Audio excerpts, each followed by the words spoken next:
বাজারে নতুন আলু উঠে গেছে আর নতুন আলু দিয়ে আজকে বানাচ্ছি মাংসের ঝোল। এখানে মাংসটাকে ভালো মতো ক্লিন করে নিয়ে নিলাম। আর হচ্ছে গিয়ে কড়াই বসিয়ে দিলাম, কড়াইতে দিয়ে দিলাম সয়াবিন তেল। সেই সাথে দেখতেই পাচ্ছেন আমি একটু সরিষার তেলও দিচ্ছি।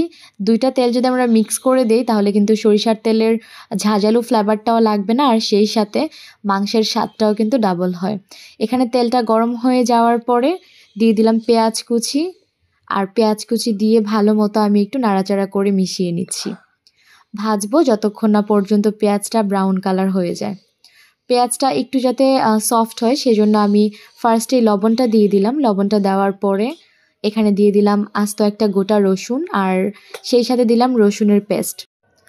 এবার দিয়ে দিব হচ্ছে কি একটা পেস্ট, আর এখানে আমি আদা, জিরা, দারচিনি, এলাচ, জয়ত্রী, জয়ফল সব কিছু একসাথে পরিমাণ মতো পেস্ট করে নিলাম, আর এখানে দিয়ে দিলাম ধনিয়ার গুঁড়ো। এবার সব কিছু ভালো মতো মিক্স করে নিব নাড়াচাড়া করে। দেন আমি এই গুঁড়া মশলাগুলো অ্যাড করব। সব কিছু মিক্স করার পরে এখানে দিয়ে দিলাম হলুদ, আর হচ্ছে গিয়ে পরিমাণ মতো মরিচ। মরিচটা একটু বেশিই দিয়েছি কারণ মাংসতে যদি একটু ঝাল ঝাল হয় তাহলে কিন্তু বেশ ভালো লাগে। যে যেরকম খেতে চান সেরকমই দিবেন। এবার হচ্ছে গিয়ে আমি আবারও ভালো মতো মিক্স করে নিচ্ছি। মিক্স করতে করতে যখন মশলা থেকে তেল ছেড়ে দিবে তখন হচ্ছে আমি এখানে নতুন আলু আর হচ্ছে গিয়ে মাংসটা দিয়ে দিব। নতুন আলু দিয়ে মাংস দিয়ে একটু ঝুলঝুল করে রান্না করে খেলে কিন্তু বেশ ভালোই লাগে। তো এখানে হচ্ছে গিয়ে ভালো মতো আলুটাকে আর মাংসটাকে মিশিয়ে নিচ্ছি। আর নতুন আলু হতে বেশি সময় লাগে না, খুব সুন্দর মতো সফট থাকে, সেদ্ধও হয়ে যায়। আর ঢেকে ঢেকে আমি এবার রান্নাটা পুরোটা কমপ্লিট করব।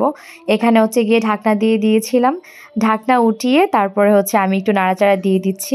এভাবে হচ্ছে গিয়ে ঢাকনা দিয়ে একটু একটু করে দেন আমি আবার ঢাকনা খুলে নাড়াচাড়া করতে করতে মাংসটাকে 80% মতো সেদ্ধ করে নিব।